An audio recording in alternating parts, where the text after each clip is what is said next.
Thank you very much. We proceed and now invite the Honorable, the Deputy President of the Republic.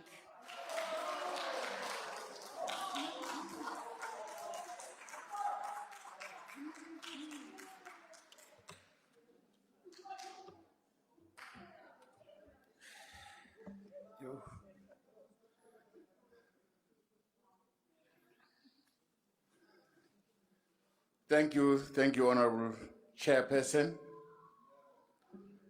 Your Excellency, the President of the Republic, Honorable Ministers, Deputy Ministers, Honorable Members of the National Assembly. This budget vote takes place at a time of many intersecting challenges facing our country and facing the world, from health pandemics, sluggish economic growth, and the rising cost of necessities. The fractures and discords in our social fabric call for new compacts of peace, compassion, inclusivity, and social solidarity so that we face one direction as we tackle all the challenges that are facing our nation. Together, we have the strength to chart a better future for this nation. Domestic socio-economic exclusion, largely caused by the rising unemployment, poverty, and inequality, has the potential to undermine social cohesion and inclusive growth. Together, we must address the contradictions of extreme poverty and wealth and strive to reduce, if not eliminate, social inequalities. Once these inequalities are deep, they can result in severe disunity and social instability. We dare not risk destroying the foundations of our democracy by allowing extreme wealth disparities, poverty, and unemployment to continue unabated. As we face all these challenges, it is our responsibility as elected officials to work together to address them. South Africans are disinterested in our political disputes, in our political divisions and slogans. We are at a crossroad of difficult socio-economic challenges that can only be resolved through our collective commitment, shared national interests, and purposeful cohesion. Now is the time for leadership to rise above petty political differences and schisms in order to pave the way for national progress and inclusive development. Ordinary South Africans want and deserve a government whose chief interest is the development and prosperity of its own people. Society craves for a government service that comprehends its developmental responsibility.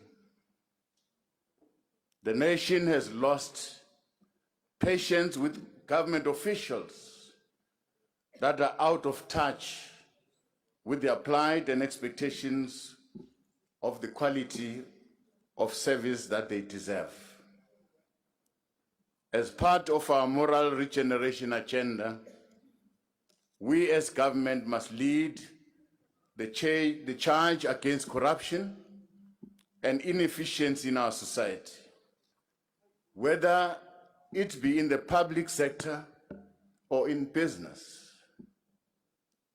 We cannot grow the capabilities of our people and generate decent jobs without a cadre of disciplined, committed professionals and ethical public officials who are really driven by the moral imperative of transformation. Equally, it will be impossible to build an economy that will be conducive for job creation without the provision of dependable electricity supply and generation capacity as an important factors to achieving our developmental goals. That is why all of us in the Presidency are fully behind the efforts of reviving the economy by, among other things, improving the ease of doing business and supporting the investment drive by the President. As government, we're all aware of the detrimental effect of load shedding that has on the economy, as well as the inconveniences and hardship it causes for the country, the citizens, and business. Under the stewardship of the ESCOM Political Task Team, we have begun implementing solutions to ensure energy security and long-term viability of ESCOM as announced by the President. Government will continue to support ESCOM's implementation of a credible and transparent national maintenance program, which will ensure power generation plants operate at optimal levels to reduce the negative impact of electricity supply interruptions. Alternative energy generation measures are also being explored and implemented within the framework of the 2019 Integrated Resource Plan and augment electricity supply and improve grid stability as alluded by the President. The primary objective is to enhance the nation's capacity to provide uninterrupted electricity for economic growth and development. Honorable Chairperson, linked to the provision of energy supply is the creation of a predictable environment for investment by ensuring that land reform is accelerated to unlock economic development prospects. This will be accomplished through the redistribution of land for agricultural productions to ensure food security for the country, for human settlement, provision, and industrial development.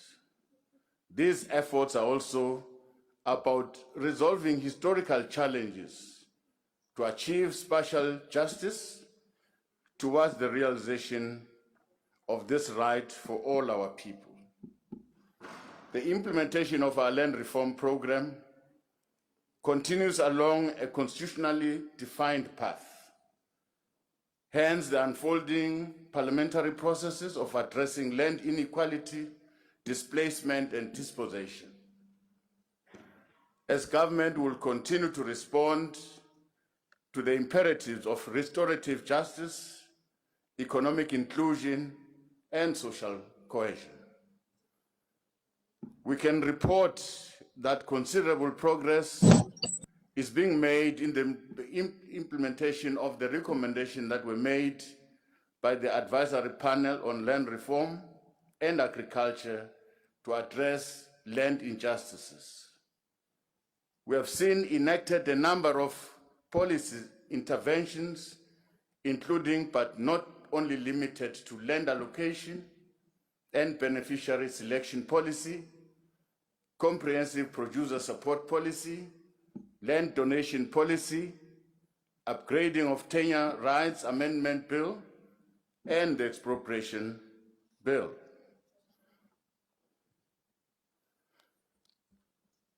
We have traveled the length and breadth of our nation to promote the program of accelerating restitution and redistribution, and this year will see the introduction of numerous similar activities. Government will release land parcel in the hands of state-owned companies and municipalities for integrated human settlements and socio-economic development.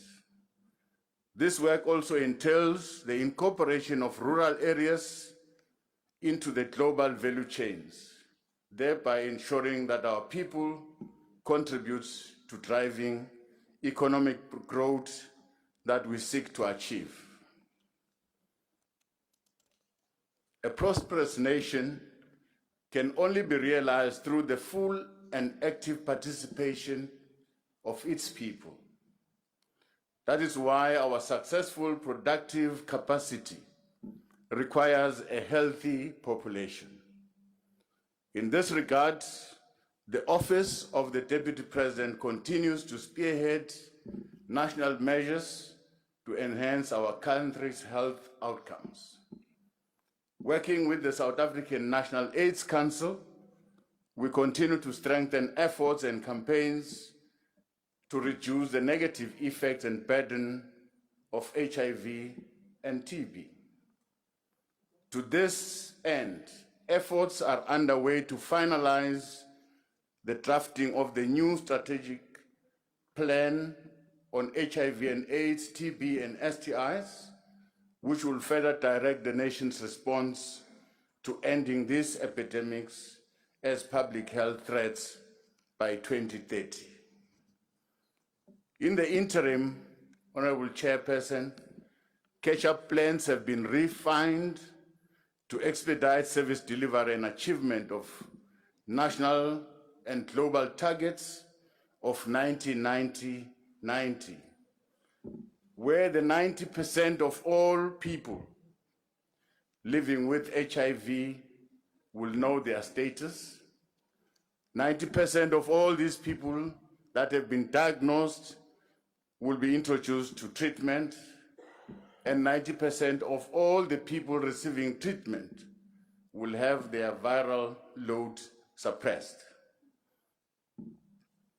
The strategy serves as a framework for our national effort to mitigate the impact of HIV, TB, and STIs. Our national response to these epidemics requires that we coordinate better, we collaborate better and faster. While it is indisputable that the emergence of the COVID-19 pandemic brought misery, brought frustrations, and loss of livelihood to many of our people, it has bestowed on us a unique opportunity to do things better, to do things differently with much less. We seize the opportunity to leverage SANAC as a platform for consensus building and strengthening social compacts. This is why we interact with and try to rally communities as active partners in the national response to epidemics, non-communicable diseases, and social ills, including gender-based violence and femicide. Through this intervention, Honorable Chair, services are brought directly to the people, thereby improving the access to services and empowering people to be active agents of change. Part of this work includes engagement with various social partners, such as traditional and Khoisan leaders, interfaith leaders and traditional health practitioners, to mobilize them to partner with government in this fight. These social partners have committed themselves to sustainable strategic partnerships with government by signing commitment pledges.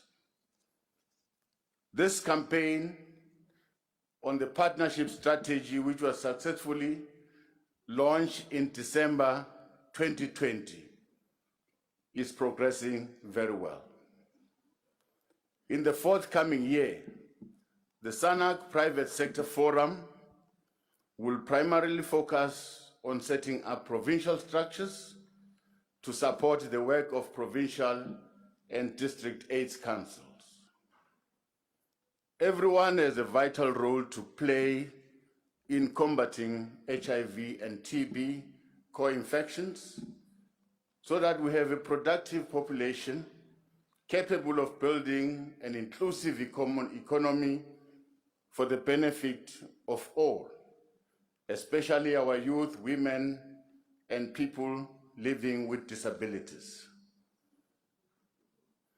Our country, Honorable Chairperson, remains a shining example of how a divided past can inspire a people to forge a new collective identity. Even in the context of a history marked by intense conflict and fighting, our nation owes sincere gratitude to tens of thousands of military veterans who submitted themselves to political leadership when we made the decision to resolve our differences through negotiations. Similarly, the peace we enjoy today is as a result of the maturity of our veterans, who are the pillar of our nation. As former soldiers, they place themselves in the service of our country. In the same spirit of trying to maximize the contribution of the people to our democratic system, the Presidential Task Team on Military Veterans has overseen the finalization of the pension policy for military veterans. To fully implement this policy, a process is currently underway to conclude the beneficiary verification, allowing for a quicker turnaround time and aiding the department in managing records of military veterans.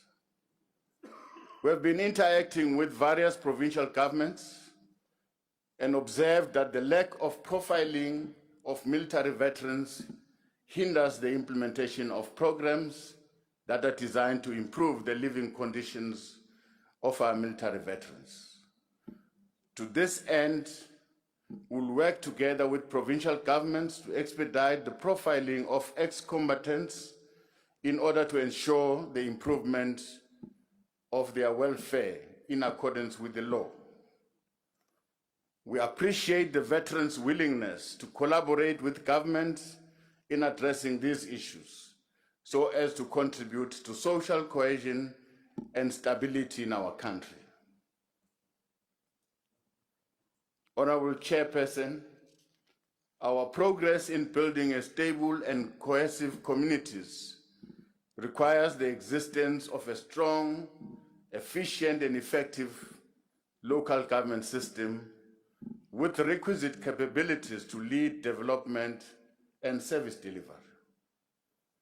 Our municipalities must be able to perform in line with their legislative mandates and ensure that communities have uninterrupted access to basic services such as water and sanitation, waste removal, electricity, and roads.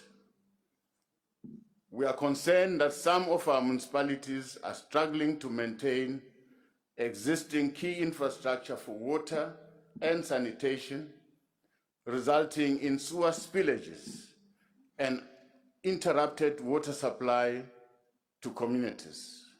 In some cases, some of our municipalities have limited capacity to develop new infrastructure and expand access to service to cater for growing human settlements and demand for services. As part of enhancing the capacity of local government, the Presidency will continue to work closely with the Department of Cooperative Governance and Traditional Affairs, National Treasury, to provide the targeted support to municipalities to build the necessary capacities, among others, to support.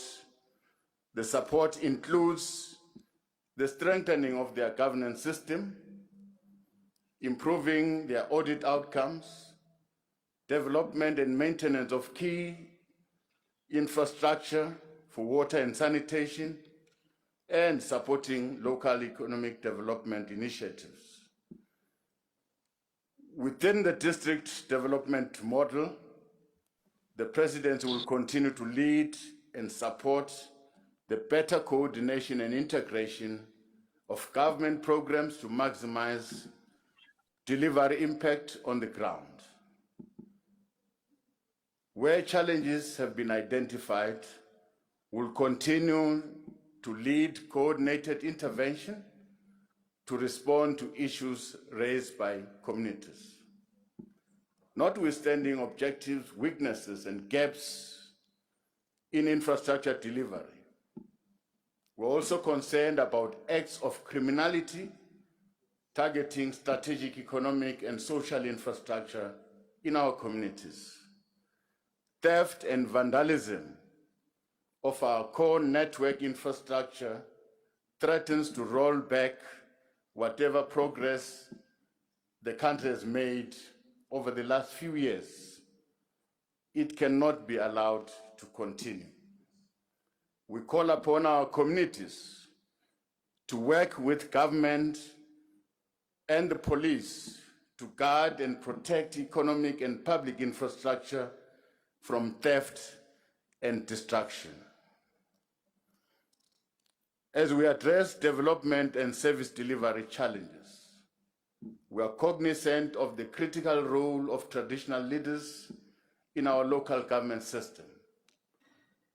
Our governance framework makes provision for the meaningful participation of traditional leaders in advancing socio-economic development in traditional communities. Our partnership with the Institution of Traditional Leadership creates an effective platform for a joined-up effort to advance the goals of rural development to benefit traditional communities under the jurisdiction of traditional leaders.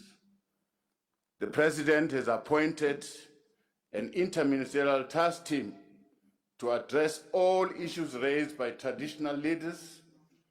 Already, this task team has managed to convene a communal land tenure summit where all the resolutions that were taken in that summit will be able to be taken forward so that finally we resolve the challenge of communal land in communal communities. Targeted infrastructure investment in rural areas should be geared towards unlocking economic development and employment opportunities, while ensuring that access to schools, hospitals, and basic services is significantly enhanced. As the Presidency, we remain committed to the direction that the President has given on reviving the economy. This includes the implementation of commitments that emanates from this year's State of the Nation address. We recommit to these priorities as they are key to creating a better South Africa for all our people. Collectively, we'll seize the opportunity to fight for and safeguard our cherished vision of a united, non-racial, non-sexist, just, and prosperous South Africa. Thank you, Honorable Chairperson.